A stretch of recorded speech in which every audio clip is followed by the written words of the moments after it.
Ja tundub, et kui me vaatame sellele otsa, mis mulle päriselt meeldiks, siis mis saab sellest, mis me oleme oma ellu ehitanud. Me peame siis sellest loobuma või kuidagi laiali lõhkuma, aga issand, seal on ju inimesed, perekonnad ja suguvõsad ja raha tihti. Meil üks boyfriend kunagi, kes ütles mulle, kui me lahku läksime, et ta tahaks olla koos naiselikuma naise. Mina mõtlesin, et no mida? Mul on kunstküüned, mul on nagu pikad blondid juuksed, ma kannan kontsasid ja seelikud. Mida ta veel tahab? Ma käisin koristaja kapis mediteerimas. See oli tollel ajal ainuke koht seal kõrgel. Tabas ennast mõttelt, et mitte keegi pole teda palunud seda teha, mitte keegi pole sundinud, aga ta teeb väga rasket tööd füüsiliselt, tundes sellest hullu rõõmu. Ja siis ta ütles, et kui see on nagu koostöö või koos loomine, siis ainult sellist koostööd ta oma ellu tahaks. Siis ma räägin, ma olen nõus selle eest iga kell vastutama, sellepärast, et see on see, mis ma päriselt täna arvan. Ja mina tundsin seal ennast, et ma olen nagu mitte keegi, et ma olen nagu täiesti mõttetu tüüp, kes ei kuulu siia üldse, aga mingi kummalisel põhjusel sattunud ja hea küll.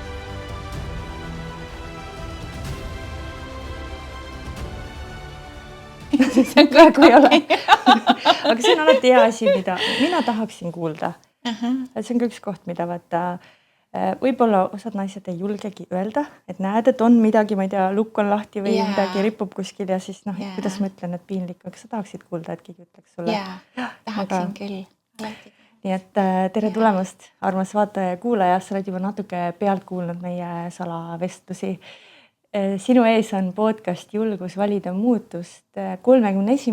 episood ja täna meil on naiste ruum. Mul on täna külas Kristel Treier. Tere, Krister! Tere, Liisi! Ja mul on nii hea meel, et sa oled siin.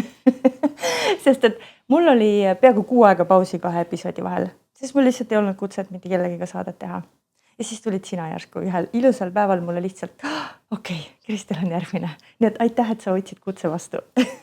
Mul on see rõõm, puhas rõõm. Aitäh, et sa kutsusid. Julgus ja muutused on selle podcasti peamised teemad ja ma tahan algatuseks küsides, et mis sinu jaoks tähendab üldse julgus? Mis on kui selline? Julgus on hästi kihvt teema. Sellepärast, et ma olen alati arvanud, et mina olen kõige vähem julge inimene. Ja kui inimesed hakkasid mingi hetk mulle ütlema, et ma tahaks ka nii julge olla kui sina, siis ma olin niimoodi, et vau, millest nad räägivad. Tegelikult ma arvan, tänaseks minu jaoks julgus on see, kui sa midagi kardad, aga teed ikka. Ja see on nagu hästi võimas jõud, mis siis on julgus. Kes sa oled? Nii, kuidas sa täna ennast kirjeldad või tutvustad, kui tulebki keegi su teele, kes ei ole sinust mitte midagi varem kuulnud? Neid tiitleid võiks erinevaid, jah. Ja vanasti mul oli selline komme, et ma vaatasin küsija järgi, et kes on küsija ja vastavalt sellele valisin omale tiitli, et kellena ma ennast tutvustan. Aga nüüd ma enam tegelikult ei viitsi. Ja ma täna ütleksin, et ma olen loojatar ja ma olen teejuht. Ja on palju asju, mis mind inspireerivad. Aga loojatar ja teejuht meeldivad mulle täna kõige rohkem. Mis see loojatari all silmas pead või kuidas see sinu jaoks, kuidas see on üldse tulnud? Me ei ole sellist nimetust või tiitlit siis varem kuulnud. Jaa, see tuli minu juurde umbes samamoodi, nagu sinu juurde tuli see kutsuda mind siia podcasti, et ma olen teinud erinevaid enesearengu ja selliseid naistele sündmusi ja mis iganes formaatides, koolitusi ja nõustamisi ja väga pikka aega. Ja ühel hetkel, ja ma pikka aega kutsusin neid naisi maagilisteks naisteks, kes leiavad oma naiselikkuse, oma väe ja nagu hakkavad särama, oma hinge teele astuvad. Ja ühel hetkel ma sain aru, et maagiline naine, see võid olla, aga aeg on sealt edasi astuda. On aeg hakata loojatariks ja midagi maailma looma. Kas läbi selle, et sa lood ise ennast kogu aeg uuesti? Või siis läbi selle, et sa läbi oma loomise aitad teisi ja lood maailma muutust. Et mõlemad on okeid. Kui me räägime loomisest, siis ma näen, kuidas su silm särab ja ilmselgelt sul on enda jaoks nagu selgus sinu sees, mis on loomine. aga kuidas sa seda seletaksid, kui keegi küsib, mis see tähendab siis see loomine, et ma olen loojatar ja nüüd ma loon midagi maailma, et kas ma siis teen midagi oma kätega või mis seal taga on? Loomine on kõik, mida me teeme, igal sammul me loome oma elu, aga enamasti me teeme ju seda ebateadlikult. Vaata, me nagu ei mõtle, et see, mida me mõtleme, mida me tunneme, mida me teeme, mida me räägime, et see loob mingit muutust, aga ta teeb seda, kas me tahame või ei. Aga võib-olla see, kuhu mina olen jõudnud, on see, et teha seda teadlikumalt ja pigem toetada ka teisi, kes teadlikult olivad, et mida ma siis loon. Ja kõik on looming, kõik on loomine, absoluutselt. Kõik. Ma tunnen hästi seda praegu, mu enda koht on selline, kus ma olen olnud nüüd siis 2 aastat ettevõtja ja hakkasin siis suure urraaga pihta ja teadsin nagu umbes täpselt, et mis ma nüüd teen ja see oli turundusvaldkond ja siis see nii-öelda lagunes mu sõrmede vahel, sest ma sain aru, et niipea kui ma päriselt otsustasin, et ma teen seda, siis tundunud üldse enam ahvatlev. Ehk siis see ei olnud see päris minu asi, vaid see oli mingisugune mask, midagi, mis ma olin alati tahtnud väga teha ja nii ja nii. Ja siis tuli see tühjus ja segadus tegelikult, aga kes ma siis olen nii-öelda, et mis ma siis nüüd edasi teen ja mida ma loon ja mul läks väga palju aega, et jõuda sinna, et see, mida ma loon, ei ole ainult see, mida ma teen kuidagi läbi ettevõtluse või läbi mingi teenuse, vaid see päriselt see, et ma elan ja hingan ja ma istun siin ja ma räägin kellegiga ja kõik see, et ma lihtsalt olen olemas, see ongi see looming. Mida on inimesel vaja, et sellise taipamiseni jõuda? Mis sinu nägemus on? Väga paljud meist ju lihtsalt käivadki ringi, see autopiloot on peal ja tööl ja kodus ja on nagu on. Ja ma ise usun, et see autopiloot, et kui me oleme need masinad, me loome juurde rohkem autopilooti. Ikka loomine. Ikka loomine, aga lihtsalt loome seda juurde, mida me nii-öelda elame. Ja et kui sa otsustasid valida, et sa nagu eladki seda kui loomingut oma elu, et siis tegelikult hakkasid ilmselt imed juhtuma. Ja, siis läks elu väga palju teistsuguseks. Yeah. Ja seal on täna ikka veel need asjad, et mis on siis see nii-öelda see, mida ma päriselt tahan või kuhu siis välja jõuda, et mu mõistus saab aru, et see võiks olla selline rahulolek, et mitte isegi nagu kogu aeg selline õnnelik olek, mis võib ka olla väsitav, aga selline rahu iseenesega, siis kuidas sina täna tunned, mis on see, mida sina elult tahad? Ma tahan elult, ma olen ka läbinud need etapid, et kus ma otsisin nagu seda meelerahu ja algul tegutses vist, siis meelerahu ja nii edasi, aga täna ma olen, ja see muutub ja see on okei, ma arvan. Aga täna ma olen jõudnud sellesse, et ma otsin tähendusrikkust. Ja ma otsin just nimelt seda nagu sellist, ma ei taha öelda nagu inspireeritust või just nimelt sellist nagu tähendusrikkust, mis annaks mulle selle miski. Ja kuidas sa kuidas sa aru saad, et see, mida sa teed, on tähendusrikkus? Kuidas see sulle täna peegeldab? No, mul on natuke teistmoodi, et ma olen tegelenud sellega päris pikka aega, et täna ma saan seda peegeldust juba nagu teistelt inimestelt, seda tähendusrikkuse peegeldust, et inimesed, kes tulevad rääkima, et nad 10 aastat tagasi kohtusid minuga ja neil toimus selline muutus või ma ütlesin eelmine nädal seda kuskil. Aga muidu on ikka nii, et sa saad aru läbi hea tunde. Sa saad aru, et jaa, see on see, vaata. Jaa, Liisi, mulle meeldib siin sinuga rääkida. Et ma tunnen, et sellel meie vestlusel on ka tähendusrikkus. Ma olen sinuga täiesti päri. Aga need samad kohad, kui sa nüüd viid ennast tagasi sinna, kus sa alustasid seda, mida sa praegu teed. Millal see oli? Nagu umbes, see ei pea ju olema aasta täpsusega. Mingi 10 pluss, ilmselt 14-15 aastat. Et täna ju inimesed juba teavad siin, naised teavad siin, kindlasti väga palju infot liigub suust suhu ka, on ju, millist maagiat sinu ruumides saab kogeda ja sellest saame täna rääkida ka. Aga kuidas see algus oli ja kuidas sa siis leidsid seda julguse minna edasi, kui võib-olla ei olnud neid peegeldusi veel nii palju?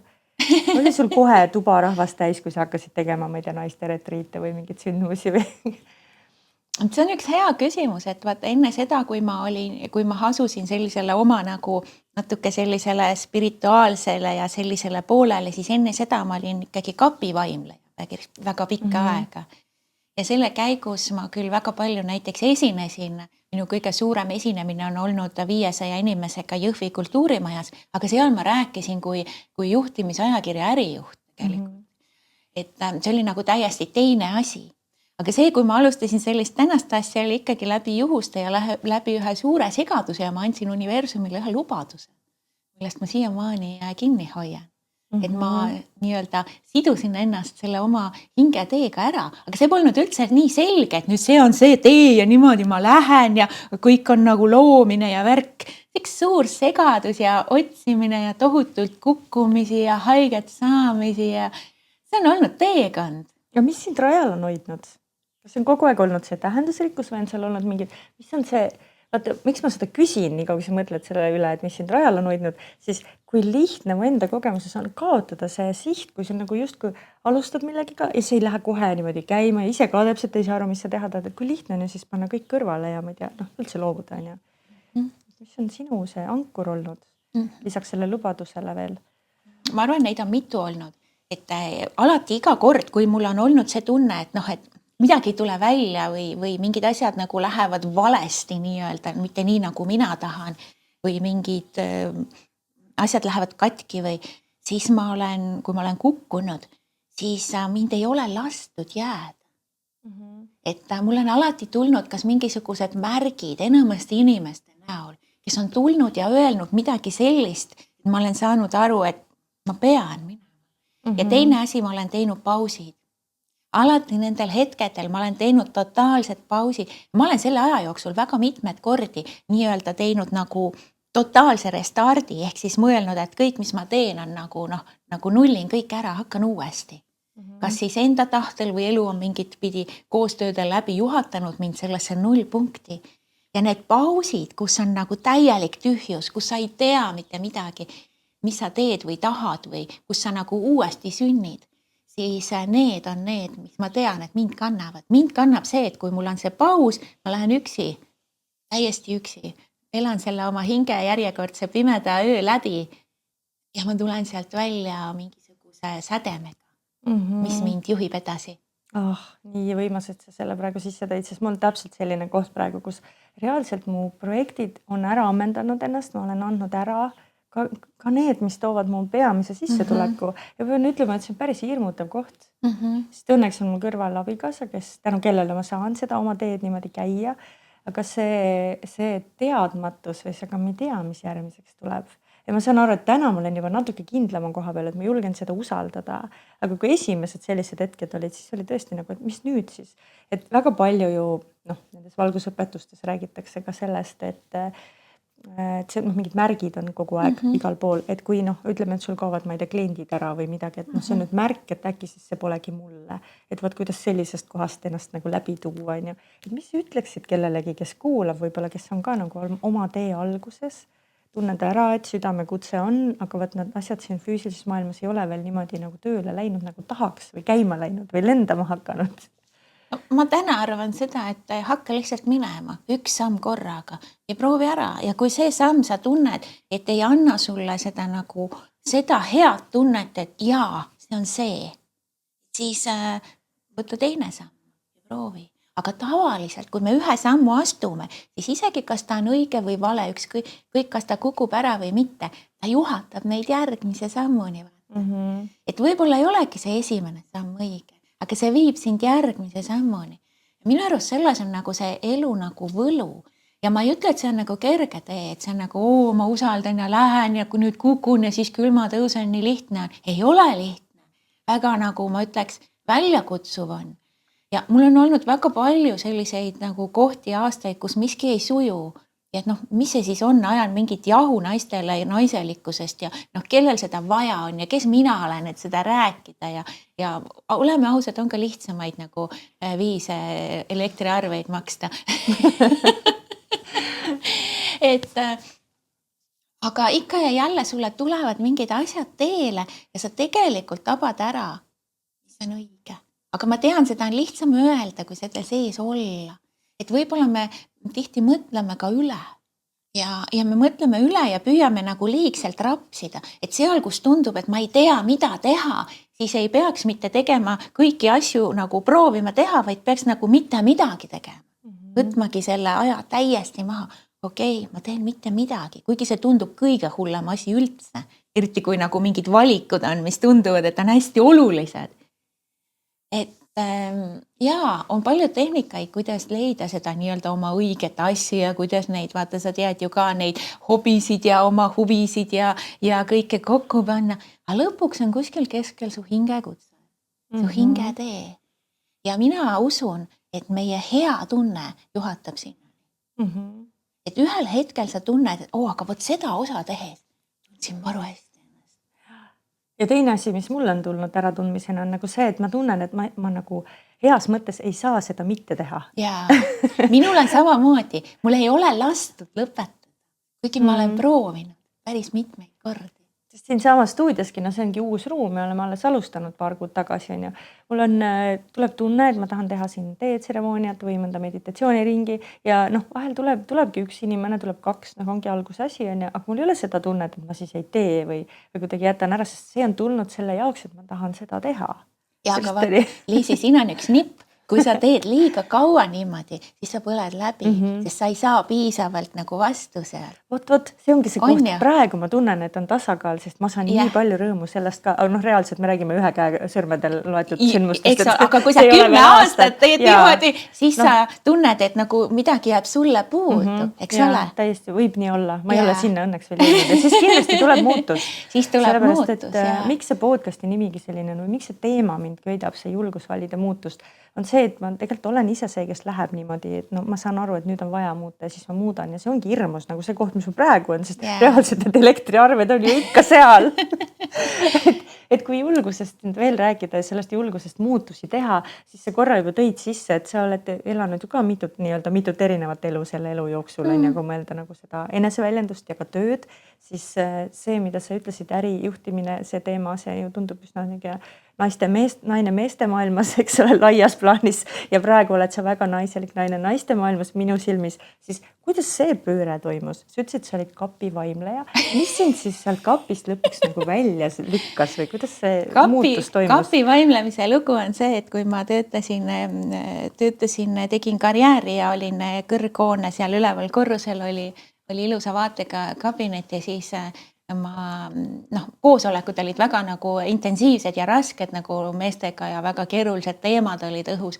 Ja siis selleks, et ennast rahustada ja et koosolekutega hakkama saada ja kõigi nende naiste, meeste energiatega, siis ma käisin koristaja kapis mediteerimas. See oli tollel ajal ainuke koht seal kõrghoones.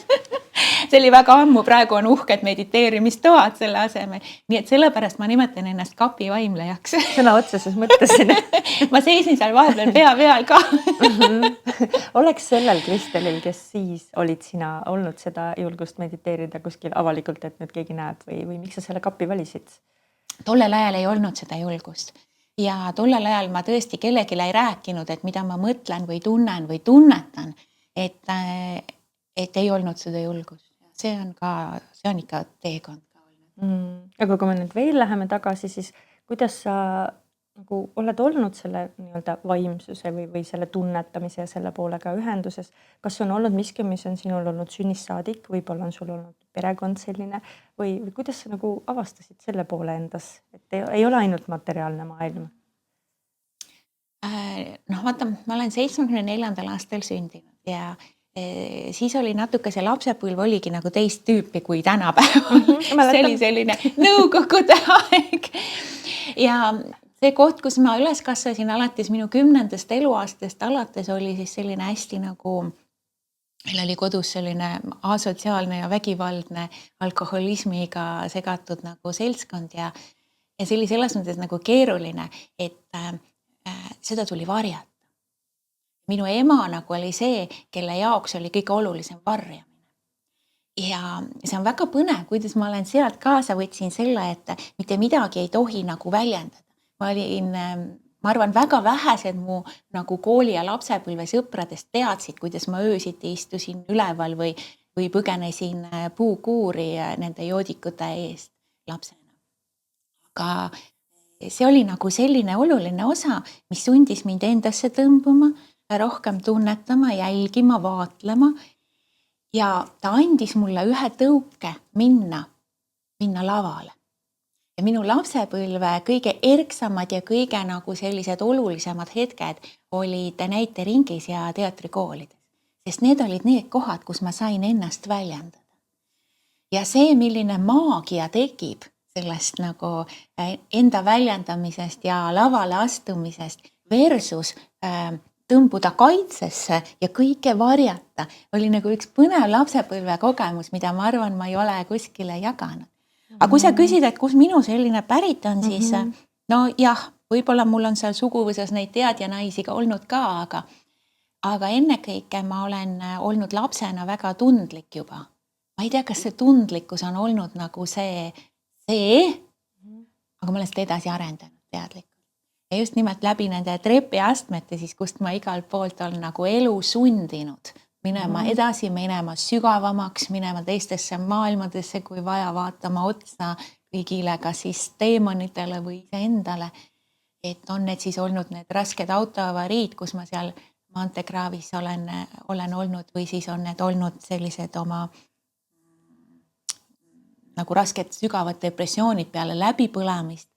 Et need on nagu igaüks mind kuhugile niimoodi suunanud. Tänast episoodi toetab Harli stuudio.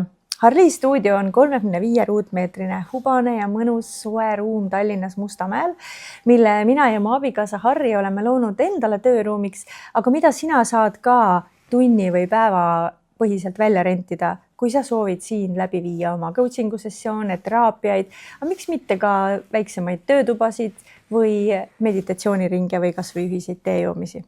Meile mahub põrandale mõnusasti ringis istuma maksimum 15 inimest ja üks-ühele töödeks on olemas need samad mõnusad kollased tugitoolid ja saab ka teha pehme aseme teraapiaks, kui kliendil on vaja näiteks pikutada. Ruum on hubane, lihtsa sisustusega ja siin on olemas kõik vajalik. Ja kui on midagi, mida sina vajad ja meil veel ei ole, siis kuna me oleme alles uus ruum, siis saame selle ka kokkuleppel ära luua. Kui sa tunned ära, et see on ruum, kus sina tahaksid üks-ühele tööd teha või näiteks salvestada mõnda oma online materjali või viia läbi mõnda webinari või miks mitte salvestada podcasti, siis kirjuta mulle otse Facebook Messengeri. Aga sul ei ole olnud sellist nagu ärkamist, et nüüd järsku avastasin, et on mingi maailm veel, vaid see on saatnud, tegelikult olnud nagu sinu osa või sa oled olnud osa sellest, nagu me oleme nagu kogu aeg läbi. Ma olen nagu samm-sammult liikunud ja ma olen nagu väga, aga see on olnud küll selline nagu väga suur eneseületus, kui ma esmakordselt julgesin sellest rääkida. Millal see oli ja millega seoses? Kuupäev ei ole oluline. Ma arvan, et nagu ma mäletan seda hetke, mis oli minu jaoks hästi oluline, kui ma olin ära tulnud sealt nagu traditsioonilise karjääri maailmast ja oma tollase koostööpartneriga me otsustasime teha naiste õhtud ja panime selle nii-öelda siis Facebooki üles kõik kirja. Ja see hetk, et vajutada seda send nuppu, kus ma kirjutan, et mina lähen sinna naiste õhtul, teen nagu kutsun naisi ja ma ei tea, mis seal oli kirjas, meditatsioon või mingi naiste vägi ja mingid siuksed sõnad. See tundus nii tohutult nagu hull asi, sest et ma mõtlesin, et kõik need minu vanad nagu ärituttavad näevad seda, on see hulluks läinud. Siis ma ei tea, ma tükk aega praadisin ennast, mitte tunde, vaid päevi ikka. Ja siis lõpuks vajutasin selle send nupu alla. Ja mitte midagi ei juhtunud. Kas sa mäletad, kas see muutis nagu sinu sees midagi, oli siis mingi teine tunne või tegelikult nagu sa ütled, juhtunudki midagi? Tegelikult ei juhtunud mitte midagi. Aitäh, et sa jagad seda. Mulle ka mõnes mõttes tuttav koht just sellest, kui ma tulin ära palgatöölt ja siis hakkasin nagu julgemalt jagama. Ma ei julgenud ka, ega keegi ei pannud mulle piiri, ma olen olnud riigiametis kuskil tööl, aga mulle endal oli kuidagi see sama asi, et need kliendid loevad, et ja siis kuidagi oli hästi suur hirm, kas seda pitsatit saada külge. Täna ma nagu suurima rõõmuga räägin sellest, mida ma teen. Aga see on olnud teekond ja kindlasti me kuulete seas ka keegi, kes on selle koha peal, kus praegu ongi see üks samm ja lihtsalt nagu ei julgegi teha, sest mis kõik. Kas sa mäletad, mida sa kartsid? Et okei, äriinimesed näevad, aga mis siis juhtub? Mis hirm oli seal taga? Ma isegi niimoodi täpselt ei mäleta enam seda, see oli nii ammu. Aga ma võin öelda, et see nagu teekond on läinud niimoodi samm-sammult edasi, et ma ikkagi pikka aega olen püüdnud ka sellistest enesearengu teemadest rääkida võimalikult paljudele vastuvõetavalt. Ehk siis ma olen nagu nihverdanud ja laveerinud oma sõnadega ja et olla nagu ikkagi okei, ma räägin nagu enesearengust, ma räägin naiste väest, naiselikkusest, aga ma räägin seda ikkagi niimoodi suhteliselt nagu okeilt, vaata. Et ikkagi enam, suuremale hulgale oleks. Ja ma põhjendasin seda väga pikalt iseenda jaoks väga hästi ära, et noh, et ma tahan ju jõuda rohkemate inimesteni. Mis see muidu mõte on, eks ole. Aga tegelikult, mida ma tegin väga pikka aega, et see on olnud see minu enda tõeni jõudmine. Ma pole julgenud iseendale ka väga pikalt tunnistada, kes ma siis päriselt olen. Ja noh, see on selline samm-sammult nagu. Mul ei ole olnud nagu ühte seda, et noh, nüüd tulin välja ja kõik, nüüd olen väljas, tulistage. Ja, see on nii tuttav mulle, mis sa jagad. Ma olen kõiki neid asju kogenud juba omal nahal selle lühikese ajaga, kui ma olen olnud siis selles oma järgmises eluetapis. Nüüd korraks selle muutuse juurde tagasi tulles, mul oli see küsimus mõeldud vahepeal, et mis selle, et kus see muutus nagu tuli või et sa selle karjäärivahetuse tegid, et kas tuli sulle elu vastu või kandikule, et palun nüüd see töökoht on ammendunud, võtke järgmine või mis see sinu lugu on seal? Kuidas sa sattusid siia, mis sa praegu teed? See oli ikka natuke elu tõi kandikul, sellepärast või noh, ütleme, et ta ei toonud kandikul, elu viskas kalju otsast alla. Sest et mul oli väga nagu mõnus selline väga imeline tiim ja meil oli väga põnevad plaanid ja ühel päeval see lõppes ära ja ma olin nii üle töötanud, et läbi põlemise äärel ja siis ma kukkusin sügavasse depressiooni. Ma olin aasta otsa sügavas depressioonis ja see on päris põnev kogemus. Et seda ma tean, miks seda pimedaks hingeööks nimetatakse, tavaliselt see ei piirdu ühe ööga ainult. Ja kui ma sealt välja hakkasin tulema, siis mul on olnud sellised nagu võib-olla nagu hetked, et mis mind sealt välja on toonud, et üks põnev hetk oli, kui ma olin mingil põhjusel, ma hakkasin juba nagu tundsin, et ma ei saa siia jääda nagu igavesega. Ma ei saa siia jääda, ma pean tulema välja. Ja ma võtsin vastu mingisuguse kutse kuhugile tollase Mindvalley korraldatud suur sündmusele, mis toimus Dominikaanis. Ja ma sõitsin sinna kohale ja see oli väga põnev hetk, kus oli pidu, troopiline nagu selline saar ja troopiline nagu kõike resort ja siis seal eemal oli see õhtune pidu ja ma hakkasin sinna minema sealt oma majakesest neid väikseid teid mööda. Ma kuulsin seda muusikat sealt eest juba nagu ootamas ja inimesi seal. Ja noh, mina tundsin seal ennast, et ma olen nagu mitte keegi, et ma olen nagu täiesti mõttetu tüüp, kes ei kuulu siia üldse, aga mingi kummalisel põhjusel sattunud ja noh, hea küll, eks ma siis niimoodi seina ääri pidi kõnnin ja vaatan selle kõik nagu eemalt üle. Ja siis ma sain järsku aru sealt eemalt neid tantsijaid inimesi vaadates, et taevas on tähed. Taevas need tähed vaatavad nii minu kui nende peale täpselt ühtemoodi. Me oleme sama tähis taeva all. Siis ma sain aru, et aga kui me oleme sama tähis taeva all, siis me oleme ju samasugused. Ja see oli mingi tohutud naljakas avastuse hetk. Ja muidugi peale seda ka elu andis mulle ühe väga põneva Ameerika New Yorgis töötava tollase tippcoachi selleks ööks, kellega ma vestlesin öö otsa. Ja see vestlus muutis minu elus väga-väga palju. Just nimelt ma saingi aru, et ma võin teha mida iganes. Samad tähed. Ja see ei ole ju midagi sellist, et me nüüd soovitame sinna nii lugupeetud vaatajad, kuulajad, palun nüüd minge vaadake Dominikaanis tähti ja siis te saate kõigest aru. Et mis on nagu öelda tahan, on see, et meil kõigil on oma tee ja need oma hetked. Aga kui need hetked on, kas sa said nagu kohe aru, et see oli suur hetk? Või see on siuke, et sa tegelikult mõtled, mis see praegu oli, aga pärast nagu saad aru, et nagu mida see kõike muutis?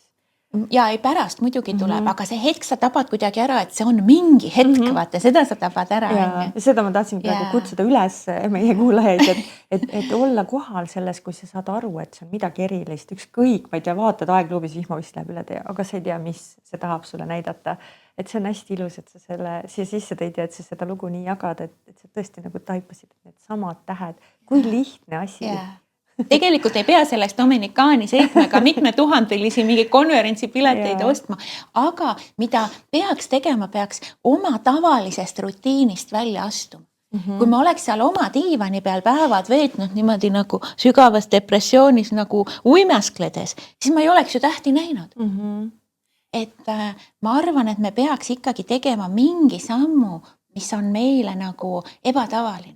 Minema teist teed pidi koju, ostma uut toitu, minema kuhugile, kus on nagu hirmus minna või tundub ebamugav. Mingi väikese asja. ja siis sa näed seda, neid tähti järsku. Ehk seesama muutus.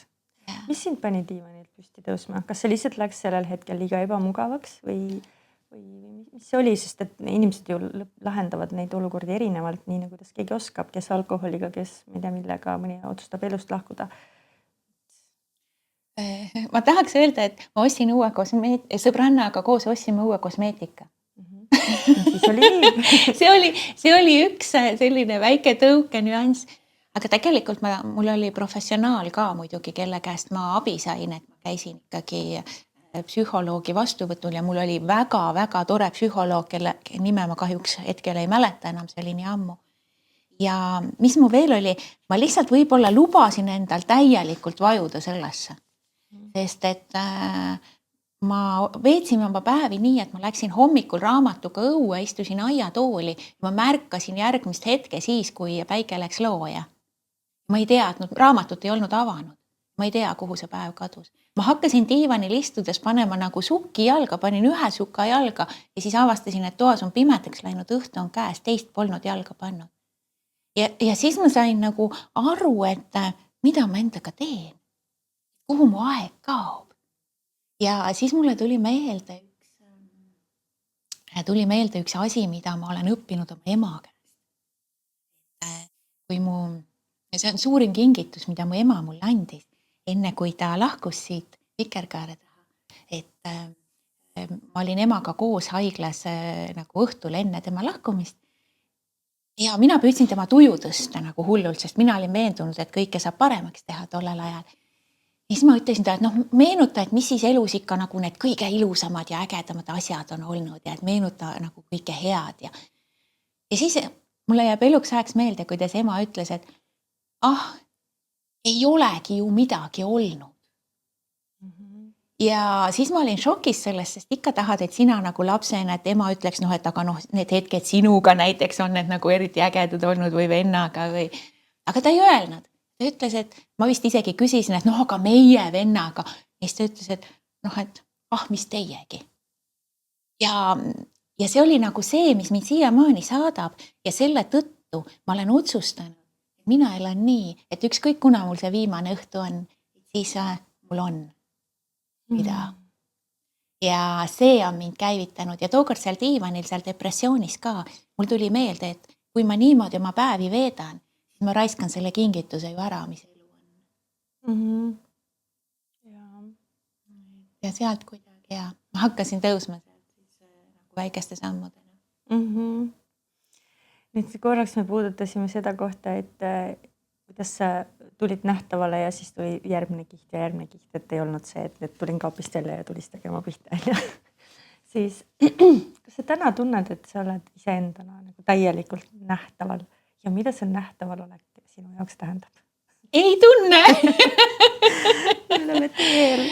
Ei tunne, sest ma arvan, et minus on väga palju sellist, mida ma ei ole nagu, kuidas ma ütlen, aega saanud veel väljendada. Aga mul oli üks põnev koht elus, kus mul on ainult lood, kus ma sain aru, et ma olen inimeste jaoks nähtav. Ma hakkasin päris ammu sotsiaalmeedias tegema erinevaid videosid ja videoformaadis jagama, näiteks laividena oma tegemisi. Ja kuna ma olen väga palju reisinud igal pool, siis kunagi olid need reisiblogid olid esimesed. Aga mulle tundus alati, et kes neid ikka vaatab. Ja kui sa näed seal seda numbrit, on see nagu 10 inimest või 100 või 1000, isegi kui see on 10 000, siis sa ei tunneta, et see, mis see tegelikult on. Ja see on lihtsalt üks number. Kuigi kui sa hakkad mõtlema 10 000, mis see on ju, või isegi 100, kui palju see on. Aga ühel hetkel ma olin Estonia kontserdisaalis kontserdil, istusin enne kontserdi algust sinna maha ja järsku kuulsin, et paar rida minust tagapool 2 prouat räägivad omavahel. Ja üks ütles teisele, nii kõvasti, et mina kuulsin. Vaata, see seal ongi see Kristel. Ma ikka kuulan, mida ta räägib ja ta seal teeb seda ja tead, ükskord ta ütles seda.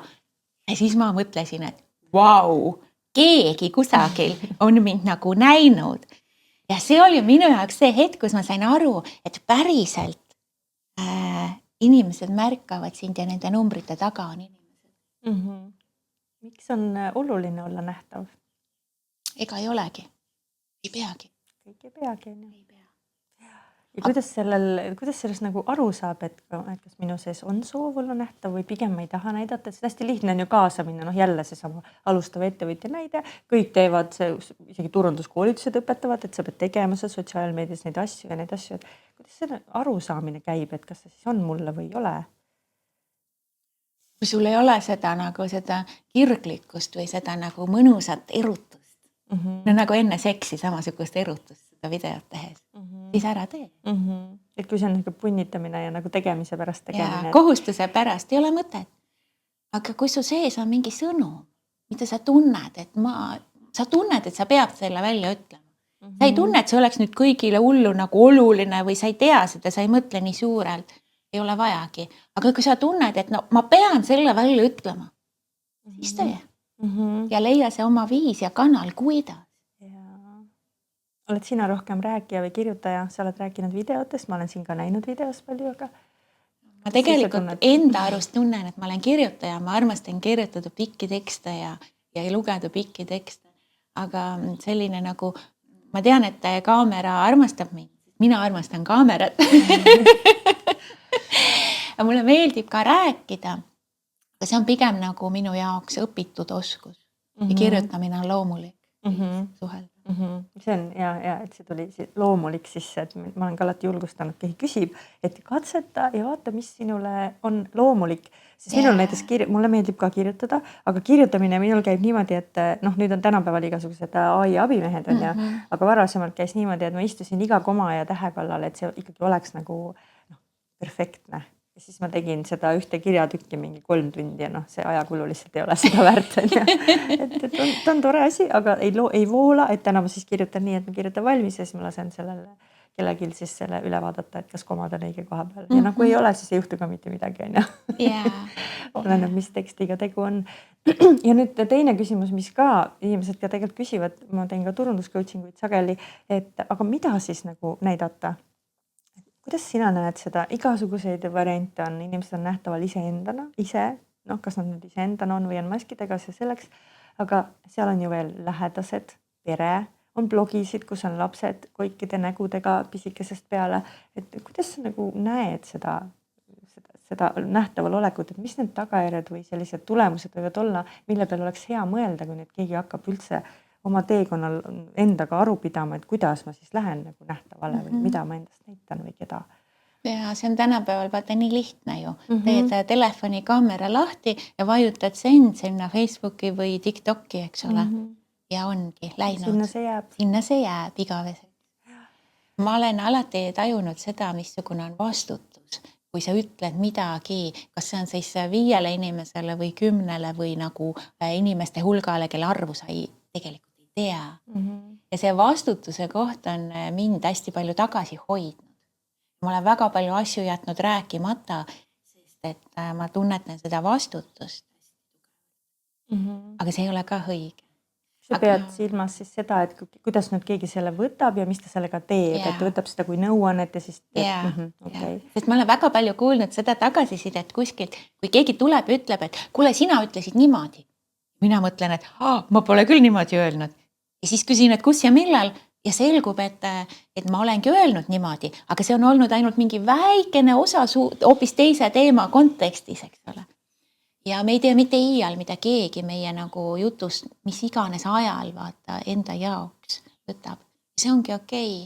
Aga mis ma soovitan on see, et ennekõike kõik sõltub eesmärgist.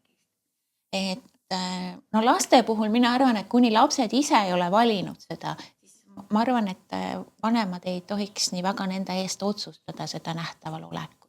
Et las nad ütlevad ise oma nagu sõna, kui nad on natuke nagu sirgunud, siis paneme nad välja. Muidugi pereringis ja sugulastele jagada laste ja lõpupilte on väga okei, aga kas seda on mõtet oma nagu muu tegevuse vahele jagada on ise küsimus. Aga seal on see koht minu arust, et kõik tahavad suhelda inimestega. Mitte teenustega, mitte logodega, mitte toodetega. Inimesed tahavad suhelda inimestega. Sotsiaalmeedia on suhtluskanal. Nii et kui sa tahad, et sinu nagu sõnadel oleks mõju ja et keegi jõuaks sinu teemani või sinu hingekutseni, siis räägi inimesena. mitte kui logo, mitte kui teenus, mitte kui toode, räägi inimesena, päriselt. Ja me kõik tahame tegelikult teada mitte selle nagu toote omadusi, vaid me tahame teada, mis inimene sa oled. Me tahame teada, mis väärtused sul on, kas sa oled samasuguste väärtustega nagu mina, mida sa asjadest arvad. Aga alati on see koht, et ei saa jagada rohkem ega sügavamalt, kui sa ise valmis oled. Sest sellisel juhul see ei ole autentne miski, mis ei tule puhta koha pealt, on ta ikkagi kuidagi siis kas ilustatud või siis konarlik ja vaata seal oled sa muga nõus, see vibe on ju see, mis tegelikult energia tuleb läbi. Toob või ei too meieni, et kui seal on mingi ebakõla, et see vist tegelikult päris ei ole autentne, siis see on hoopis teistsugune tulemus, kui võib-olla loodetakse.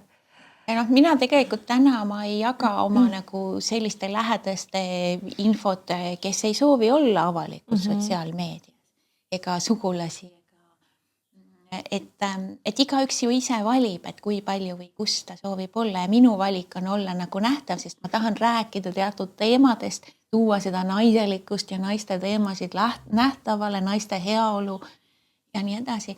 Aga minu lähedased, kes seda ei soovi, et see on täiesti okei. Mina austan seda väga. Aga see, mida me ütleme, selle eest peab ka vastutama. Ja samas kõikide teiste inimeste eest jälle vastutust võtta, ma ei tea, kuidas see sulle kõlab, on, et kuidas keegi siis tõlgendab või mis jupi ta sealt kontekstist võtab, et kui päris sinna minna, siis ei saa ju midagi jagada, sest kunagi ei tea, on, et kuidas sa enda jaoks selle balansi oled leidnud? No ma olen mitmeid korrad ehmatanud, et appi, kas ma ütlesin siis seda. Ja ma olen jõudnud selleni, et täna kõik see, mis ma räägin, ma olen nõus selle eest iga kell vastutama, sellepärast, et see on see, mis ma päriselt täna arvan. Ma tean, et võib-olla 5 aasta pärast ma arvan mõnest teemast teisiti, sest ma olen edasi arenenud. Aga ma ei süüdista ennast täna sellepärast, mis ma ütlesin 5 aastat tagasi, sest ma olen inimene ja mul on ka teekond. Et mitmed asjad on mulle saanud nagu aja jooksul selgemaks ja see on okei. Aga ma vastutan kõigi oma sõnade eest. Aga ma vahel tahaks täna rääkida juurde loo, kuidas ma olen sellest, mis ma 5 aastat tagasi rääkisin, läinud edasi. Võib-olla kuhugile sügavamale. See on ka miski, mida ma just igas podcast episoodis olen korra toonud sisse, et see ka siin, see vestlus on täna siin ja praegu, kui sa seda kuulad ja kuule, siis on juba järgmine hetk ja juba võib olla muutunud, et seda tasub alati nii võtta. Aga läheme siis naiste ja naiselikkuse juurde, sest et sina ise siin, kui sa siin niimoodi istud, see on naiselikkuse kehastus minu jaoks täiesti särav selline, tõesti, mis on naiselik, mis on minu jaoks naiselikus omadused, on selline voolav, graatsiline, särav, uudishimulik, kuidas su silmad säravad, et see on nagu ja julgus ja enesekindlus selles mõttes, et see on nagu eneseskindel, et nagu mingis kontekstis ma tean, kes ma olen, sa tead, kes sa oled. Et kuidas sa selle naiselikkuse teemani niipidi jõudsid, et sa tahad seda teistele ka jagada, et sa tahad teisi naisi toetada, et nemad ka saaksid särada iseendana. Miks see sulle oluline on? No, miks see mulle oluline on? Ei tea, võib-olla see kõige esimene hetk oli see, et kuna ma tulen sellisest kodust, kust ma tulen, siis huvitaval kombel minu ema näiteks naabertänava inimesed nimetasid, et kui ta tänavat pidi kõndis, siis nad ütlesid, et ta on kõige õnnetum naine, keda nad on näinud. Ja see jäi mulle kuidagi tohutult hinge, et ma tahaks, et mitte keegi ei oleks sellisel moel õnnetu ja et kellegi kohta ei öeldaks niimoodi. Et see on nagu üks selline väike nagu, aga teine asi, eks ma olen ikka ise ennast otsinud läbi selle naiselikkuse. Ja kui keegi oleks mulle öelnud kunagi, et ma naistega koos viibin või siis ma oleks naernud suure häälega, sest minu jaoks nagu naistega sauna minek oli kõige igavam asi, et meestega oleks palju põnevam olnud, oleks saanud nalja visata või mingit vett nagu visata, oleks äge olnud. Aga naistega see mingi ninnu ja tundus nagu nii mõttetu ja igav alati ja siis ma pigem olin nagu selline, et mis mõttes. Aga ma hakkasin ise ennast naisena otsima ikkagi läbi selle, et üks näiteks mul oli üks boyfriend kunagi, kes ütles mulle, kui me lahku läksime, et ta tahaks olla koos naiselikuma naisega. Mina mõtlesin, et no mida? Mul on kunstküüned, mul on nagu pikad blondid juuksed, ma kannan kontsasid ja seelikut, mida ta veel tahab, on ju. Et päris palju aastaid läks aega, enne kui ma aru sain. Sulle täna tundub, mida ta siis tahtis? Ega ma ei tea siiamaani, mida tema siis tahtis. Aga kuidas sulle tundub, et mis see siis võis olla? Aga ma arvan, et kindlasti palju rohkem toimib see, kui su sees ei ole konflikti. Kui sa ei mängi kedagi teist. Kui sa ei pane efekti pärast neid kunstküüsi ega ei püüa nagu selle kontsasaapaga uksi lahti lüüa selleks, et mingeid oma lapsepõlve haavu parandada või kuidagi äge olla. Vaid kui sa oled lihtsalt see, kes sa oled. Et ja meis on see naiselikkus loomulikul moel olemas, me ei pea seda kuidagi pingutama või hakkama seda üles pushima, aga me peame ta omaks. Ja siis selle konflikti, selle meheliku ja selle nagu väljapoole elamise ja väljapoole nagu mingite asjade demonstreerimise vahel. Kui see konflikt ära kaob, on palju mõnus. Kuidas sulle tundub, kuidas see saab ära kaduda? Mis selleks vaja on? Endale ausalt otsa vaadata. Kes sa siis päriselt nagu oled? Kes su sees päriselt elab? Ükskõik, kas see meeldib teistele. Ükskõik, kas see sobitub kuhugile või mitte. Ükskõik, kas see isegi sulle endale meeldib. Aga vaadata otsa endale, mida mulle päriselt meeldib teha. Me enamasti kardame seda, sellepärast, et meie tänane elu on väga paljudel üles ehitatud asjadele, mis ei ole meie hingega nii-öelda kooskõlas. Ja tundub, et kui me vaatame sellele otsa, mis mulle päriselt meeldiks, siis mis saab sellest, mis me oleme oma ellu ehitanud. Me peame siis sellest loobuma või kuidagi laiali lõhkuma, aga issand, seal on ju inimesed, perekonnad ja suguvõsad ja raha tihti mängus. On ju? Et sellepärast me ei julgegi otsa vaadata. Ja mingi aeg on niimoodi elada täiesti okei, ennast maha surudes. Aga sealt 40-ndast edasi läheb nagu see natuke teistsuguseks. Väline jõud kaob ära. Jääb ainult sisemine üles leida. Ja hästi kõnetab mind just see number, mis sa välja tõid, sest enda kogemuses ma näen seda, et siis nagu see saab ajaga järjest olulisemaks, et ma oleksin see, kes ma päriselt olen, just see konflikti koht. Sellepärast, et see konflikt lihtsalt muudab elu nii ebamugavaks, et ühel hetkel lihtsalt ongi võimatus endaga edasi elada. Ja sealt ilmselt tulevad ka need lahendused, mida siis leitakse ka, mis ei ole kõige nagu ennast armastavamad, jälle alkohol, igasugused põgenemised sinna tänna ja kolmandasse kohta.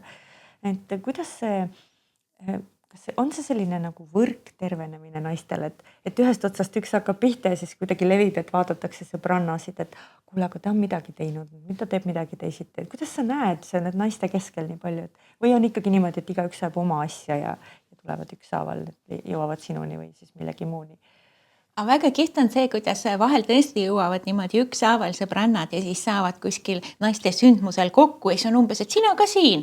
Issake, ma ei teadnudki, et tema ka selliste asjade vastu huvi tunneb.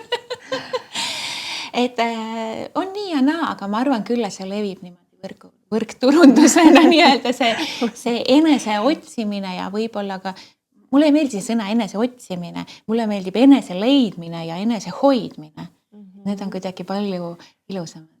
Seesama sõbranna näide, et oi sina ka siin ja ma ei teadnudki. Kui palju täna sa näed oma naiste pealt, palju veel tehakse salaja seda enese leidmise asja, et käingi naiste ringis, aga tegelikult nagu see enese lugugi, et sellest ei julgeta rääkida ja et on see nagu muutumas ajaga või on ikkagi niimoodi, et enamus inimesi on nii-öelda kuskil kapis? Ma arvan, ma ei ole adekvaatne vastama sellepärast, et need, kes on nagu minu ümber, minu inimesed, et nemad on pigem nagu juba igal pool nemad ise. Mina, aga kindlasti on paljusid ka teistsuguseid. Lihtsalt minu mullis nagu täna on nagu pigem ühte tüüpi inimesed. Sest see on ka konflikt, kui ma jälle mu enda kogemus on ja kui ma käingi seal naiste ringides ja juba ma ei tea, olen avastanud jooga ja saan aru, et see on midagi veel ja süda hakkab avanema, aga samas nagu peab hoidma seda nagu varjul. Et see on samamoodi konflikt ja nagu sealt tuleb ju varjamine ja valetamine ja mis kõik on ja. Et mis sa naisele julgustuseks ütles, kui keegi kuulab siin ja tegelikult on nagu avastamas teistsugust maailma ka kui see materiaalne ja saab juba aru, et sellest muutub palju ja see on väga hirmus, et mis need pidepunktid siis võiks olla, et julgeda siis seda oma teed käia? see on väga ilus, mitte hirmus. ja ma arvan, et need pidepunktid võikski olla see, et ega me ei pea sellepärast kohe hakkama oma elu kuidagi lõhkuma või muutma.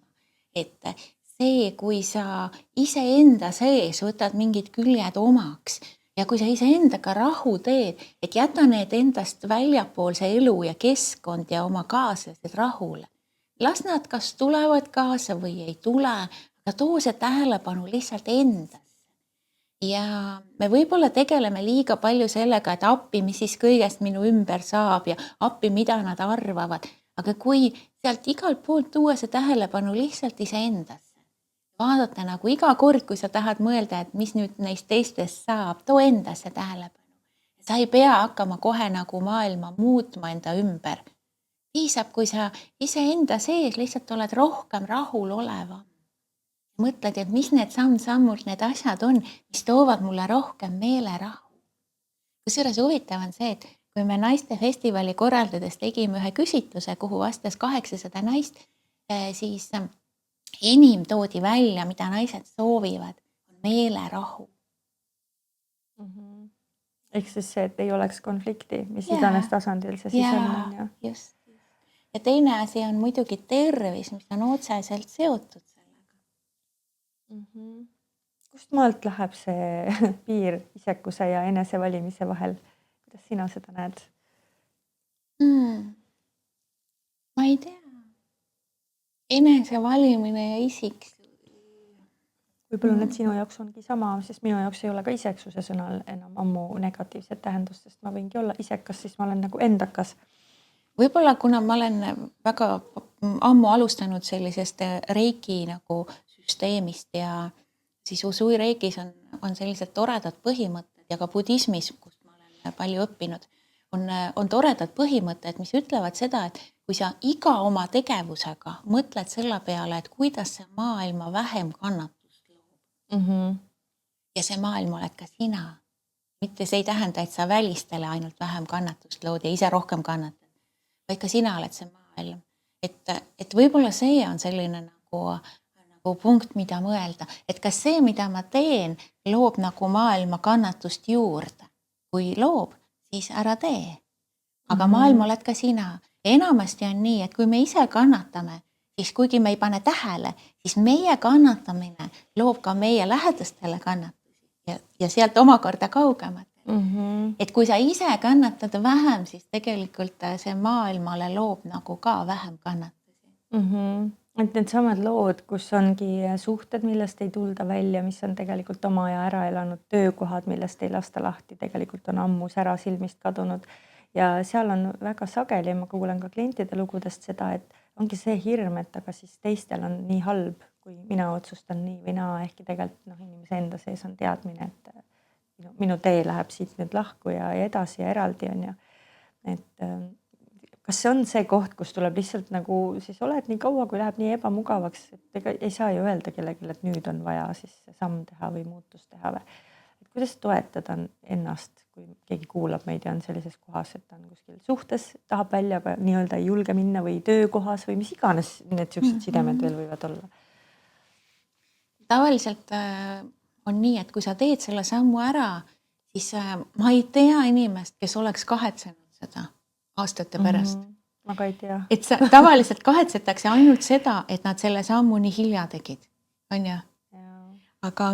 Aga selles kohas olles me ei mõtle enamasti selle peale. Ma väidan ka, et me ei saa seda otsust teha liiga vara ennast lõhkudes. Et see peab jõudma sellesse punkti, kus me suudame selle otsuse teha. Aga võib-olla mis on abiks, et kui me mõtleme, siis ma ei usu, et mitte ükski laps või mitte ükski isegi ülemus mõtleks elu lõpus, et issand, kui õnnelik ma olen, et ma nad kannatama panin. Võib-olla mõni teemon on olemas, aga enamasti keegi ei mõtle, et ta on õnnelik, et sina tema pärast kannatasid. Eriti emad arvavad laste kohta seda, et nad kannatavad laste nimel. Aga mitte ükski laps ei täna sind. Ema, ma tänan, sa nii palju kannatasid, ma olen nii õnnelik, et sa minu pärast kannatasid. Me teeme oma lähedased õnnetuks, me teeme töö juures oma kliendid õnnetuks sellega, kui me liiga kauaks sinna jääme. Et aga see julgus valida seda muutust on jah, see on kihvt asi. Mina väidan, et see on hirmus niikuinii. Kunagi ei ole õige aeg. Aga kui sa selle ära teed, siis sa saad teada, mis juhtub. Ma julgen ka väita, et see ei ole kunagi valmis, et lihtsalt nüüd jään ootama, et millal ma valmis olen. Sa ei ole mitte kunagi valmis, see on tõsi. Aga vahel on nii, et keha hakkab märku andma ja tervis enamasti on see, mis ütleb üles lihtsalt, kui sa jääd liiga kauaks. Ja kui sul on terviseprobleemid ja sa jääd edasi sinna samasse kohta, siis ma ütlen, et see on ennast hävitav käitumine. Aga elu on ikkagi kingitus. Miks sa hävitad ennast, imekaunist loojat selle nagu kingituse sees? Ma ei mõista seda. Ja keha on imeline koostööpartner ja teekaaslane ja kuidas keegi teda nimetab just selles, et tema on see, kes hakkab tegelikult nagu esimesena märku andma. Ja seda tasub kuulata. Aga võib-olla üks asi on küll, mida ma soovitaks, et leia omale tugigrupp. Leia omale inimesed, kes sind toetavad sellena, kes sa oled. Tänast sind. Võib-olla need varasemad ei sobi, sellepärast, et nad ei mõista tänast sind. Nad on kinni selles, kes sa kunagi oli. Leia omale need inimesed, grupp või kas või on ta siis mingisugune nõustaja, mentor, coach või on need mingisugune grupp inimesi või kas või head sõbrannad, ükskõik. Ja käi regulaarselt nende juures ja lase ennast, luba ennast toetada või ole lihtsalt kohal sellena, kes sa täna oled. Et see nagu toetus, neid kas või naiste gruppe või kus käia on väga-väga palju. Ja sinagi ju lood selliseid ruume, kus saab tulla niimoodi kokku ja sa oled üks loojattaridest ka ühel vägeval naiste festivalil. Räägi sellest, mis meid sel suvel ees ootab? Nüüd toimub teist korda, on ju? Jaa, me teeme teist korda naiste heaolu festivali Hatu mõisas 9.–10. augustini. Ja seal meie esialgne idee oli just nimelt selle küsitluse järgi, kuna tuli välja küsitlusest, et nii paljud naised vajavad seda koos olemist ja nagu samasuguste naiste toetust, keda nende elus võib-olla ei ole. Ja vajatakse meelerahu, aga vajatakse ka näiteks tantsu. Ja meil ongi seal 3 ala. Ühel alal on siis inspireerivad kõnelejad, ühel alal on praktilised töötoad ja üks on tantsuala. Et kus saab siis proovida erinevaid asju. Ja sellel aastal meil on väga põnevad uued esinejad ja selline võimalus tulla, kas saada tuttavaks teiste samasuguste naistega, kas kogeda midagi uut, kuulata midagi või lihtsalt puhata iga päeva elust. Võib-olla sa näed oma taevatähti seal. Tuli ka kohe see seos. See on see teine keskkond. Ja, sest me tellisime virmalised. Aha, väga hästi. Imeline. Ja te korraldate seda ju 3-kesi. Neljakesi. Isegi. Peale minu on siis kaaskorraldajad, me oleme kõik 4-kesi peakorraldajad. Peale minu on Terri Mang, kes on Hatu mõisaproua. Vivian Unt, kes on Vivian Vau Kinga brändi siis ka põhiliselt tuntud. Ja Lilia Märtmaa, kes on imeline helivõlur ja muusik. Hääle. Kuidas 4 naist koos loovad? See on selline koostöö, mida minu elus ei ole varem olnud ja mida ma arvasin, et ei ole võimalik. Ja meie koos loomine nüüd siis juba 2 aastat on tõestanud selle, kuidas on võimalik nii-öelda uue ajastu loomine. Et me teemegi kogu seda loomist siis sellises nagu naised. Ei lähe sellesse mehelikku mingisugusesse võistlemisse, ärapanemisse, et mehelikul energial on väga palju häid kvaliteete ka, aga meie kasutame seda naiselikku loomist. Ja me toetame üksteist, saame kõik asjad tehtud, et me oleme tänaseks palju rohkem kui festivali korraldustiim. Me oleme kokku kasvanud, tõesti ma tunnen üksteisele suurimad toetajad ja fännid. Et see on imeline koosloomine. Ja kui mõelda, mis siin maailmas veel on, eks ju, mõnes maailmas on konkurents ja siis on see, et kas kõik teevad võrdselt ja kuidas see teil on ära kas see on kõik ise läinud paika niimoodi, kui te olete koos loojatena kokku saanud või on see ikkagi miski, kus on vaja olnud nurki lihvida, mingid kokkuleppeid teha? ei ole teinud kokkuleppeid, me ei ole nurki lihvinud, aga me oleme aktsepteerinud ilmselt kõiki sellena, kes nad on. Ja me keegi ei võistle kellegiga, sest meil on igalühel oma unikaalsus. Ja see teebki meid ju eriliseks. Ja me kasutame igaüks oma unikaalsust selles koos loomises ka. Ja me võtame üksteiselt üle nii-öelda seda nagu, et vahepeal on üks, kellel on just see nagu parasjagu see loometuhin ja teistel on mingid muud asjad või hoopis rasked hetked elus. Ja siis see üks võtab üle ja siis kannab seda seni, kuni keegi teine võtab üle. Ja me teeme seda väga nagu tunnetades ja see toimib. Kõik voolab, on Kõik voolab ja meil on olnud väga raskeid hetki, see ei ole olnud väga voolamises. Näiteks eelmine aasta, kui me festivali alustasime, olime teinud kõik nagu ettevalmistused ära ja sotsiaalmeedia keelas ära meie naistefestival.ee kodulehe näiteks, sest ta arvas, et see ei ole sobiv, et seda kusagil avaldada. Me olime mustas nimekirjas peaaegu aasta aega ja siis oli valiku kohta, et mida me siis teeme. Me ei tohi mitte kusagil nimetada oma festivali. Me ei tohi sellest rääkida sotsiaalmeedias, aga me tahame ju nagu, et inimesteni info jõuaks. See oli väga põnev selline raske hetk näiteks. Mis sa tagantjärele näed, miks see tuli, mis te sellest saite, kas õppida, midagi näha, mis see võis olla? Eks ta natuke oli proovile panemine ka, et kui palju te seda tegelikult teha tahate. Ja hakake siis nagu tegutsema ka. Kindlasti oli see. Ja eks ta andis meile ka selle tunde, et me oleme üksteise jaoks olemas ja toetame. Ja see oli kindlasti hästi oluline. Ja tulid uued nagu toetajad ja uued partnerid meie ellu, kes aitasid. Et täiega siit pritsime lootust naistele, kes ei usu sellisesse koostöösse, sest mul on nii hea seda kuulata ja nii tore, sest et minul endal on ka nüüd tänu Kairele, kellega koos me siis Tenerife retriiti planeerisime, siis samamoodi, et kuidas see koos loomine saab olla nii, et kõik see, mis on varem olnud nagu, kes teeb kui palju, kas sa tegid rohkem, ma tegin rohkem nii, aga nüüd iga nädal postitam, seda mitte midagi ei ole. Vaid lihtsalt kõik voolab ja sujub ja täpselt nagu sa ütled, kui ühel on rohkem ressurssi, siis tema kannab ja siis kannab teine ja see on imeline ja nüüd ma saan enda kogemusest kinnitada, et see on võimalik. See on võimalik ja võib-olla ainuke asi, mis me oleme teinud, et me oleme hoidnud seda ühendust ja sidet. Meil on näiteks iga nädal on regulaarne selline koosoleku aeg, ükskõik kus maailma otsas keegi on, siis see on kindel juba 2 aastat. Aga huvitav oli see, et kui see festival ära lõppes, siis minu mees, kes tassis seal, oli abistamas seal ja tassis mingisuguseid laudu või pinke festivali teise päeva nagu hilisööl, kui me kõike kokku korjasime. Ja siis ütles, et mitte keegi, ta tabas ennast mõttelt, et mitte keegi pole teda palunud seda teha, mitte keegi pole sundinud, aga ta teeb väga rasket tööd füüsiliselt, tundes sellest hullu rõõmu. Ja siis ta ütles, et kui see on nagu koostöö või koos loomine, siis ainult sellist koostööd ta oma ellu tahakski. Kuidas te saite 4 kokku?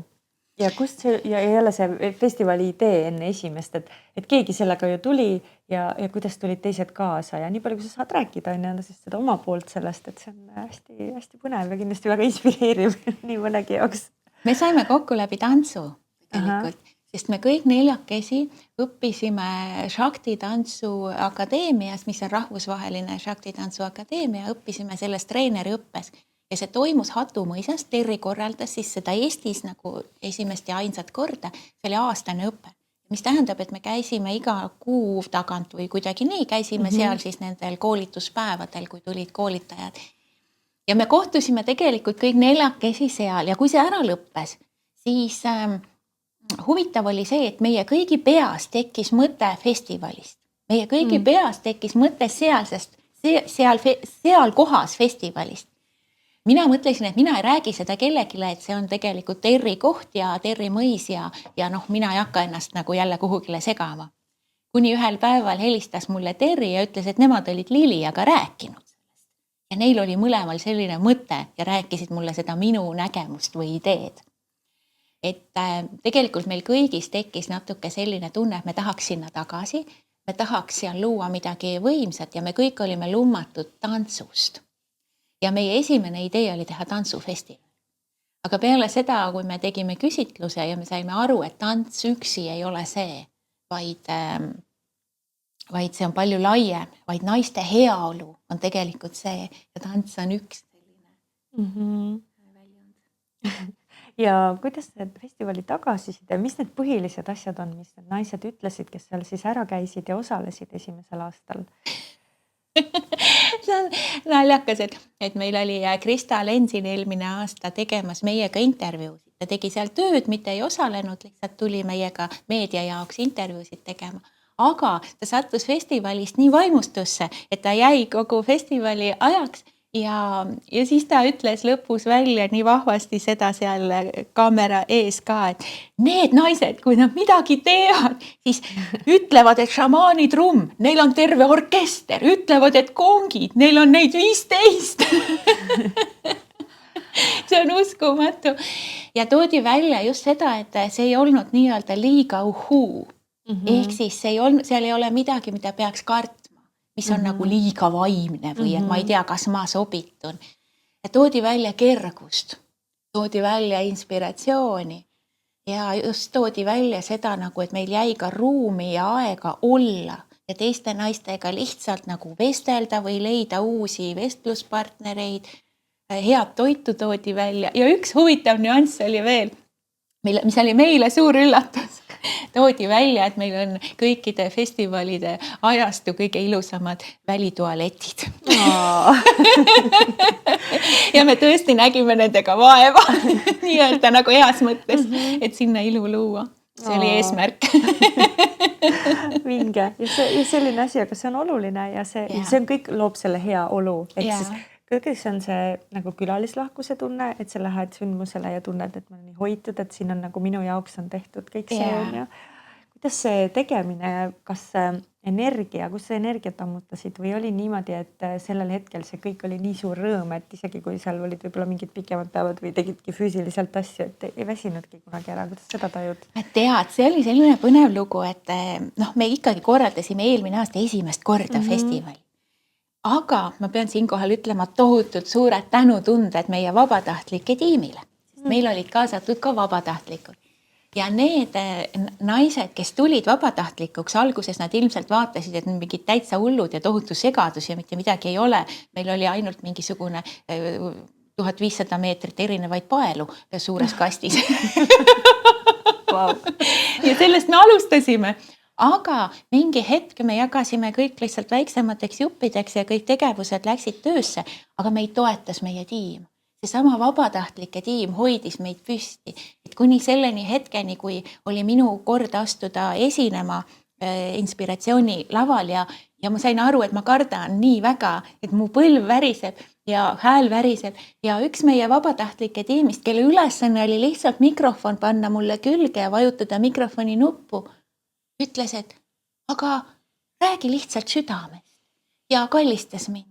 Ja see oligi see, mida ma vajasin, et tegelikult leia enda ümber tiim, kes sind hoiab ja siis, kui sa hoiad neid ja austad, siis saavad nemad sind hoida ja siis on seda hoidmist juba rohkem.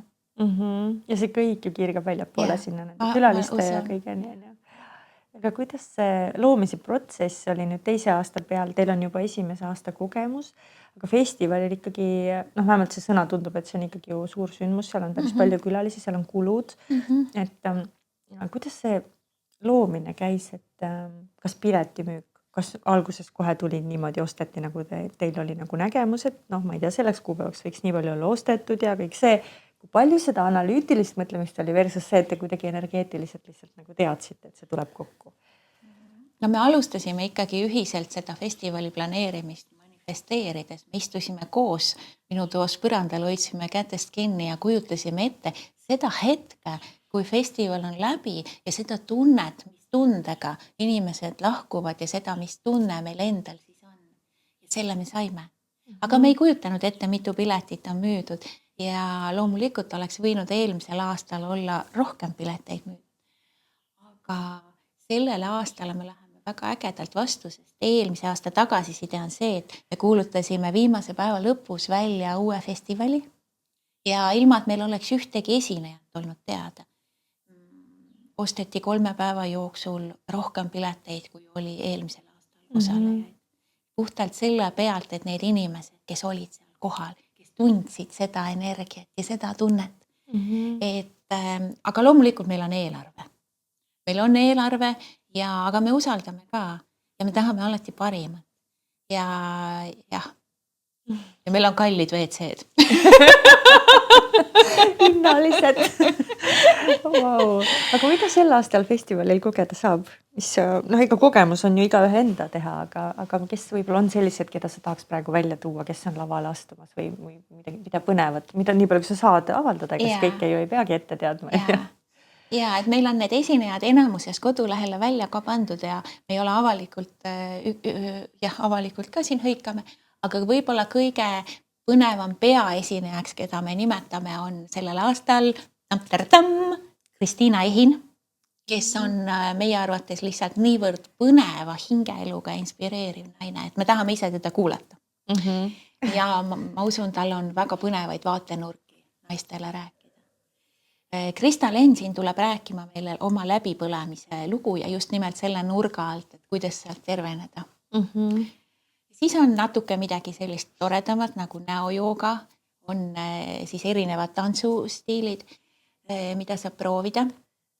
Ja on, kes tahab rohkem enesearengusse nagu praktikatesse süveneda, siis Maria Baidar tuleb kohale ja teeb ühe väga võimsa naiste praktika.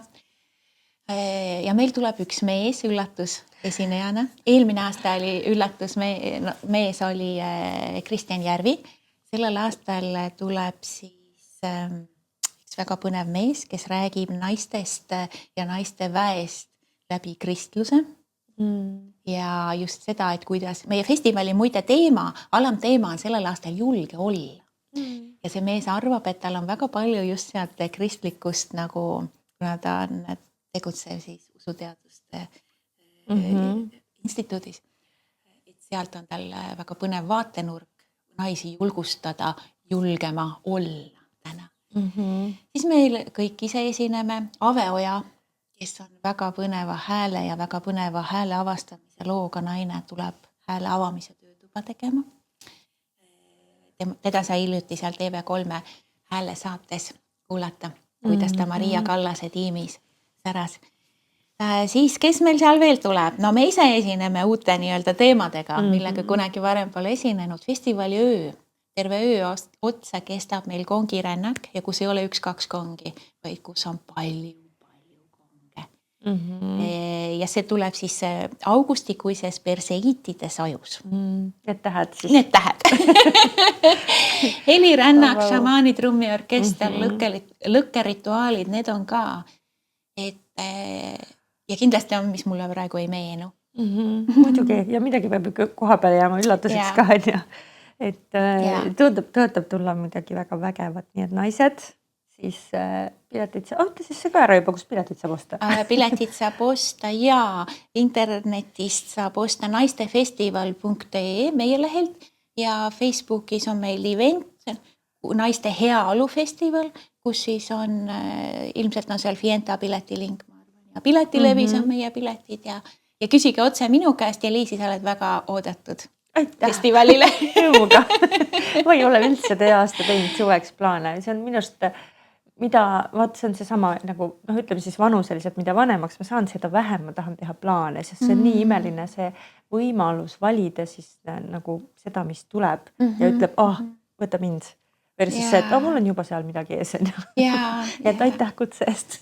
Ja üks asi, mida seal veel muide saab kogeda, on see, et me teeme seda festivali 400 aastaste iidsete pärnade all. Ja seal on väga võimsad väekohad. On ka väike jõgi ja selline looduslikult väga põnev koht, et kus saab tõesti nagu ka selle loodusega ühendust, et kui me võib-olla nagu suve jooksul paljud ei satu, võib-olla väga palju niimoodi üksi loodusesse, need pered võtavad ikkagi oma tähelepanu ja siis ei ole see. Ega jah, sa korra juba ütlesid, et tuleb üks mees esineja, aga mul oli see küsimus muidu küll juba kuklas, et kas see päriselt ongi siis niimoodi, et on ainult naised igal pool või on ikkagi kuskil kaadri taga mingid mehi ka toimetamas? Kaadri taga on mehed, sest mehed on toetav ressurss ja mees energia parim kvaliteet on ju see, kui ta on naisi toetav ja naistele seda turvalisust loov. Nii et meile süüa teevad mehed, väeviljad, meile kohvikud peavad mehed, on imeline kohvimaag kohal. Meil helitehnikat korraldavad mehed. Aitäh, Tõnis. Ja seal on siis jah, see korraldus on nagu toetus on meeste poolt meie taga. Ja sinu teema ju on ju naised ja naiselikkus ja kõik see, aga ikkagi festivali võtmes, siis kas teil kõigil oli 4 see selge teadmine, et see festival on ainult naistele? Ja miks selle taga on? Sellepärast, et teistsuguseid festivale ja sündmusi juba on. Aha, okei, et see nagu, kas tuli sealt küsitlusest ka võib-olla kuidagi pidi? No see tuli just nimelt küsitlusest. Me tahtsimegi teada, et kas see naised tahaksid nagu veel ühte sündmust ainult endale. Ja see olulisus tuli nagu nii sealt välja. Ja siis me tundsime ise, et me tahaksime naistega koos. Ja see naiste heaolu ja meil kõigil on naistele midagi olulist öelda. Terri räägib menopausi teemast. Ja just sellest üleminekust sinna, see on teda inspireeriv teema. Lilia tegeleb helidega ja selliste teemadega. Ja mina sellel aastal siis räägin festivalil loojataridest ja oma kutsumuse nagu päriselt ellu viimisest ja oma kutsumuse järgi nagu elamisest. Siis see, millest me enam-vähem alustasime seda tänast vestlust. See on minu selle aasta teema, et mul on need loojataride teekond tulemas just üks pikk kursus. Ja ma otsustasin õpetada, tulla nii-öelda selles mõttes kapist välja, et ma otsustasin õpetada kõike seda, mille najal ma ise olen täna jõudnud selliseks teejuhiks ja korraldajaks ja kõike seda, kuidas seda vaimset või nagu vaimses maailmas või nagu tundlikel naistel, kuidas seda kõike ärimaailmas nagu ellu viia, et sul tekiks sinu kutsest ka sissetulek ja rahulolu. Ja sa jääksid ise endaks, mitte ei läheks puruks seal kuskil äri või turunduse või ma ei tea, mis kõik peab tegema kohas. Ja selleks meil on ju tegelikult vaja mõlemat energiat, juba mehed siin meesenergiana käisid läbi, et kui sa nüüd hakkadki juhtima, aga ees minema siis naistel, kes tahavad seda oma kutsumust nagu siis hakata ellu tooma ja on need päriselt nagu siis ka niipidi loojatarid, siis kui palju selles fookuses on see mees- ja naisenergia tasakaal meie sees? Sest me oleme täna rääkinud palju naiselikust naisest, aga meil on ju mõlemad tegelikult sees olemas ja mõlemat on ka vaja neid mõlemat energiat. Jaa, meil on, sest universumis on mõlemad olemas, aga mina väidan selleks, et sa tegutseksid oma kutsumusega, ei pea sa võtma üldse meesenergia. Vaid naiselikkusel on nii palju erinevaid aspekte, et see, mida me tavaliselt naiselikkuseks peame, on tihti selline nagu afroditelik, selline ilu ja mingi aga tegelikult ei ole.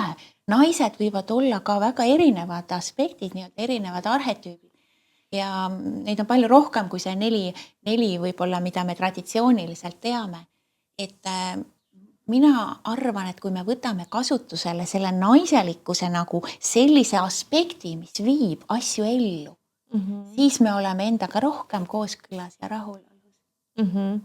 Et siis see on ainult naiselik aspekt kõik, et see ei tule meesenergiast, siis see tegutsemine, see sisemisest meesenergiast. Kas ma sain sust õigesti aru? Jah, mina ei kasuta seda, aga igaüks, ma juhatan inimesi kasutama seda, mida neil sellel hetkel on kõige nagu mugavam, parem ja mida nad õigeks peavad. Et ma juhatan pigem ise endaks jääma selles kohas. Aga ma ise tõesti ei arva, et see peaks olema see osa. Ja siis on nii, sellepärast, et minu jaoks on oluline vaata see inimlik vastutus, nagu kui ma kuulan sind või kedagi teist või keegi, kes on sinuga teed käimas, siis ega meie igaühe vastutus on ju võtta siit ja sealt ja kolmandast kohast see, mis on minule nagu kõnetab ja teised asjad võibki jätta kergusega kõrvale. Nii et kõik seisukohad ja kõik lähenemised on alati seal ei saa olla valesti nagu. Ja sellepärast mulle nii väga need podcastid ja asjad meeldivad ka, et ma ise arvan samamoodi, et kõik on õige. Lihtsalt peab selle oluline on, et sa ise nagu tead, et see on sinu jaoks praegu õige ja proovid ja leiad selle oma õige. Julged proovida. Julged proovida. Kas midagi on veel, mis sa täna tahaksid siia saatesse tuua? Tulge nähtavale, naised. Me ei pea seal olema seal peidus kusagil või nagu me ei pea ka oma mõtteid ja tundeid hoidma peidus. Et räägi, mida sa arvad, ütle see otse ja selgelt välja. Sa ei pea plakatiga minema sinna keskväljakule, aga ütle oma lähedastele, mida sa arvad. ja mitte sellisel moel, et nagu ma ei tea, sina arvad alati valesti ju, aga nagu otse, et mina arvan, et mina täna tunnen seda, et hakkame naised rääkima oma tunnetest, oma tahtmistest. Hakkame päriselt välja ütlema, mis meile meeldib ja mis ei meeldi. See ei pea olema mingisugune hull protest, aga eneseväljendus ja see vabastab meid nii palju. Ja tuleme naised nähtavale, kui me ise ennast nähtamatuks teeme ja läheme kaasa sellega, et nagu naisi lükatakse nagu kuhugile, no siis saab. Tuleme ise sealt välja, astume ise julgelt, iseendana maailmas edasi, oma teel. Ja see ei ole see, et sa pead olema tingimata sotsiaalmeedias nähtav või kuidagi, aga üleüldse elus kõiges on ja suhtes, perekonnas. Just. Ja, hakka ennast väljendama sellena, kes sa oled. Ja kui on vaja tuge, siis Kristeli poole võib alati pöörduda. Ütle siis see ka siia lõpetuseks, et kuidas sinuga ühendus saab. Mind leiab sotsiaalmeediast, Instagramist ja Facebookist Kristel Treieri nime alt. Võib alati kirjutada sõnumitesse või siis mul on 2 kodulehte kuutempel.ee, millest saab siis aja jooksul ja juba on ka kasutusel loojatar.ee. Nii et need 2 kodulehte ja tulge naised ja veedame koos aega ja toetame üksteist ja kohtume. Sest Kristeliga saab aega veeta nii Eestis kui väljaspool Eestit. Siin on väga palju põnevaid võimalusi, minge uudistage neid lehti. Me paneme lingid siia saate alla ka. Nii et ma olen hästi tänulik selle tänase vestluse eest. Ma kuidagi tajun, et see oli väga intensiivne, et me ei läinud väga pikalt ühegi teemaga, aga tuli nagu väga palju olulisi teemasid üles. Nii et sinu energia siin ruumis täna nagu väga mõnusasti kandis ja sädeles seda saadet. Nii et ma soovin sulle kõike seda, mida sa kõige rohkem päriselt kogeda ihkad. Et su tee oleks alati valgustatud ja kui ka ei ole, siis järgmise nurga taga on ikka valgus. Ja ma usun, et võib-olla me jutustame mõnel hetkel siin selles kanalis veel. Et aitäh sulle vaataja ja kuulaja, et sa olid meiega ja pane ikka kanalile YouTube'is subscribe, sellepärast et siis sa saad kõige esimesena kuulda, kui uus episood välja tuleb. Ja näeme jälle. Aitäh, Liisi! Aitäh!